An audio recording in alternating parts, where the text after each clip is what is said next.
I am Ranveer Kumar, the faculty of English. और आज आपका स्पोकन इंग्लिश का पहला क्लास है जिसमें आपको बेसिक से इंग्लिश बोलना, लिखना, पढ़ना और सिखाया जाएगा। सबसे पहले देखिए कि इंग्लिश है क्या। What is English? तो कहता है English is a mixture of language. English क्या है? इंग्लिश का मिक्सचर। अगर हम बात करते हैं फुल फॉर्म का तो ई से बनता क्या है? Easy to learn. सीखने में क्या होगा? आसान। क्यों आसान होता है? कहा जाता है कि इंग्लिश में 26 लेटर्स होते हैं और 33 उर्दू में और 56 हिंदी में। तो सबसे कम लेटर किसमें होता है? इंग्लिश में। जो कितना होता है? 26। और इंग्लिश में क्या होता है कि एक वर्ड का यूज हम लोग अलग अलग जगह पर भी काम कर सकते हैं। फिर है एन से क्या बना? Nice temperament. तो टेम्परामेंट का मतलब क्या हुआ? आपका स्वभाव। आपके स्वभाव में क्या आएगा? चेंजिंग आएगा, क्योंकि आप उस व्यक्ति के सामने बैठेंगे जो थोड़ा शिक्षित होगा, या आप कहीं भी मीटिंग वूटिंग में जाए तो इंग्लिश बोलने वाला मिल गया तो आपके बोलने में तो अलग फीलिंग आएगा। फिर है जी से बना ग्लोरियस लाइफ। मतलब कि आपके जीवन में अगर आप हिंदी मीडियम से जॉब करते हैं तो सैलरी थोड़ा सा कम मिलेगा, लेकिन इंग्लिश बोलते हैं तो थोड़ा सैलरी आपका क्या होता है? अच्छा। आपका लाइफ क्या होता है? खुशनुमा।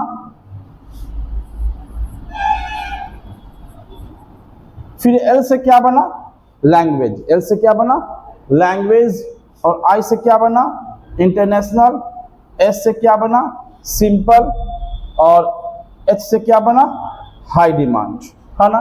ये हमारा इंग्लिश का एक फुल फॉर्म हुआ। ऐसे English is a mixture of language, because English में स्पेनिश भी है, लैटिन भी है, फ्रेंच भी है, संस्कृत भी है। इसी कारण से इंग्लिश क्या कहता है? Mixture of language. फिर देखते हैं इंग्लिश का सबसे पहला शब्द एक्सक्यूज मी। इसको हम लोग हिंदी कहते हैं माफ करें, मुझे माफ करें। कि किसी व्यक्ति को आप अचानक सडनली टोक दीजिएगा तो उससे कोई ना कोई परेशानी तो होगी, तो उसके लिए हम लोग कौन सा वर्ड यूज करते हैं?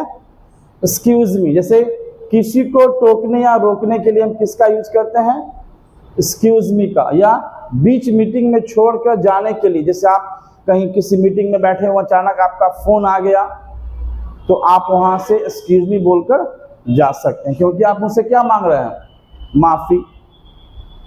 आगे बढ़ने के लिए जगह, जैसे कहीं जा रहे हैं तो दरवाजे पर कोई खड़ा है या जाने के लिए स्पेस नहीं है तो हम सामने वालों को क्या बोलेंगे? Excuse me. तो व्यक्ति खुद आपको क्या दे देगा? स्पेस दे देगा जाने के लिए और आप आगे बढ़ जाएंगे। नेक्स्ट है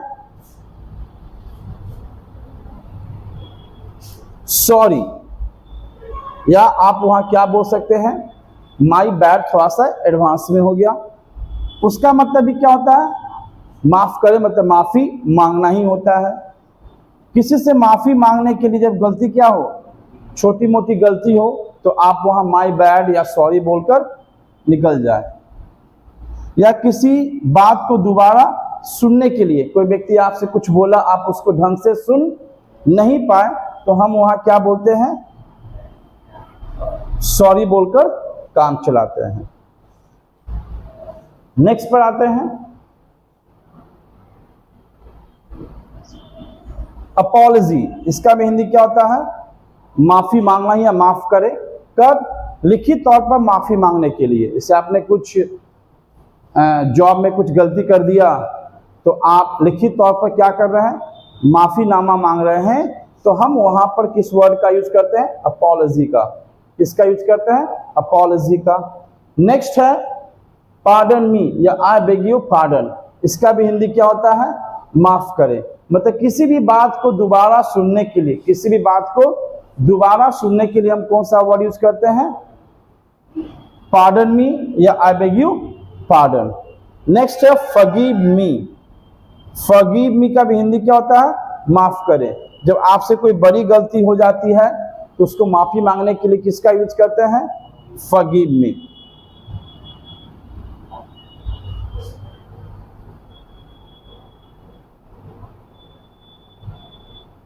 चलिए अब बात करते हैं मीटिंग, ग्रीटिंग एंड डिपार्चर।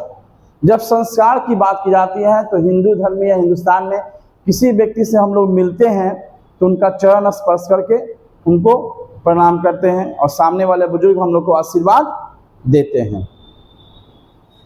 तो जब किसी भी व्यक्ति से मिलेंगे eight the time of meeting, मिलने का समय कब है? रात को 12 बजे से लेकर जब तक सूर्य का उदय नहीं हुआ है। तो आप वहां पर क्या बोलेंगे? गुड अरोरा। रात को 12 बजे से लेकर सुबह में जो सूर्योदय का टाइमिंग होता है उसके पहले किसी भी व्यक्ति से आप मुलाकात करते हैं तो आप वहां क्या बोलेंगे? Good aurora. क्या बोलेंगे? Good aurora. फिर है once again at the time of meeting, मिलने के समय, मिलने के समय। तो जब सूर्य का उदय हो गया और 12 बजे से पहले किसी व्यक्ति से मिलिएगा तो आप क्या कहेगा? Good morning sir, good morning dad, good morning brother, good morning sister, good morning शब्द का यूज करेंगे। नेक्स्ट है at the time of departure. अब आ गया विदाई का समय। जैसे आप 9 से 10 क्लास की हैं तो अब आपको घर जाना होगा तो हम वहां पर क्या बोलेंगे? Have a nice day, have a sweet day. सामने वाला जवाब क्या देगा? सेम हियर या सेम टू यू, दोनों में से आप कोई बोल सकते हैं। सेम हियर अभी थोड़ा मार्केट में चल रहा है लेकिन पहले हम लोग क्या बोलते थे? Same to you. चलिए फिर नेक्स्ट देखते हैं। फिर है at the time of meeting. At the time of meeting timing क्या है? 12 PM to 3:59 PM, मतलब कि 12 बजे से लेकर 4 बजने से पहले किसी व्यक्ति से आप क्या कर रहे हैं? मिल रहे हैं। तो आप क्या बोल सकते हैं? गुड नून और गुड आफ्टरनून। लेकिन गुड नून का टाइमिंग है 12 से लेकर 12:30 तक। कोशिश कीजिए क्या बोलने के लिए? गुड नून, और उसके बाद क्या बोलेंगे? Good afternoon. फिर at the time of departure, फिर विदाई का समय आया तो आप क्या बोलेंगे? हैव अ गुड नून या हैव अ बोरिंग नून। जवाब क्या मिलेगा? सेम हियर या सेम टू यू। बोरिंग क्यों बोलते हैं? क्योंकि गर्मी के मौसम में दोपहर का जो टाइमिंग होता है वो क्या होता है? बोरिंग होता है। सन क्रॉस लहर या धूप ज्यादा रहती है तो हम वहां पर क्या बोलते हैं? Have a boring noon. जवाब में क्या मिलता है? Same to you, same here. चलिए फिर नेक्स्ट देखते हैं। At the time of meeting 4 PM से लेकर 11 PM तक, मतलब 12 बजे से पहले किसी व्यक्ति से आप मुलाकात करते हैं रात में तो आप वहां क्या बोलेंगे? क्या बोलेंगे? Good evening. क्या बोलेंगे? Good evening sir, good evening ma'am. फिर नेक्स्ट देखिए।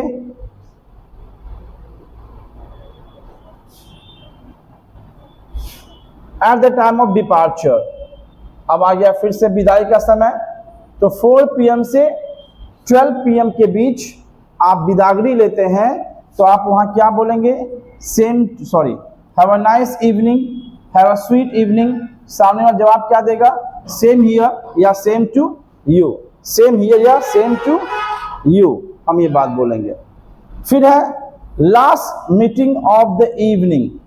Last meeting of the evening, शाम का अंतिम मुलाकात। तो हम वहां पर क्या बोलेंगे? Good night and sweet dream. Good night and sweet dream.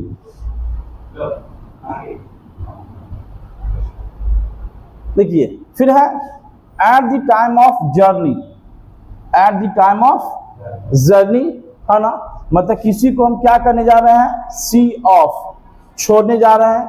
जब कोई व्यक्ति बस से, ट्रेन से, फ्लाइट से, शिप से जा रहा है तो सामने वाले व्यक्ति जो आपको छोड़कर जा रहा है उनको आप क्या बोलेंगे? Have a safe and sweet journey. Have a safe and sweet journey. ये आपका क्या हुआ? Meeting, greeting and departure. अब हम लोग सीखेंगे आज, चलिए हम लोग सीखेंगे अब how to introduce yourself in English. कैसे अपना परिचय इंग्लिश में दे। तो जब किसी अनजान व्यक्ति से उनका परिचय लेना है तो हम सामने वाले को क्या बोलेंगे? Excuse me. इसका हिंदी क्या होता है? माफ़ करें, क्योंकि सामने वालों को आप टोकिएगा तो डिस्टर्ब तो होगा। तो अगर सामने वाला बंदा इंटरेस्टेड है तो क्या बोलेगा वो? यस प्लीज़, हाँ कृपया करके बोलिए। अब मुझसे क्वेश्चन पूछिए, may I have your introduction please, या can you speak about yourself, या tell me something about you, या इंट्रोड्यूस योर सेल्फ। और थोड़ा सा हाई लेवल क्वेश्चन में क्या हो गया? What is your profile. तो आप वहाँ जवाब देंगे यस ऑफ कोर्स, हाँ क्यों नहीं। बोलेंगे I am Ranveer Kumar, come from Patna, at present living at Sampchak in Patna, as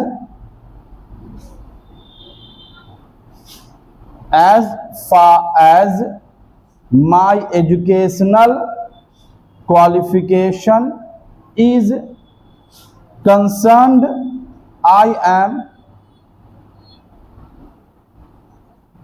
a BA, या आप कह सकते हैं I am graduate, I am graduate in English. जो आपका ऑनर्स पेपर होगा वहाँ पर आप बोल सकते हैं। तो जब भी कोई व्यक्ति आपसे आपका परिचय मांगे तो आप क्या बोलिए? फिर से, I am Ranveer Kumar, come from Patna, at present living at Sampchak in Patna, as far पढ़ेंगे इसको, माई एजुकेशनल qualification is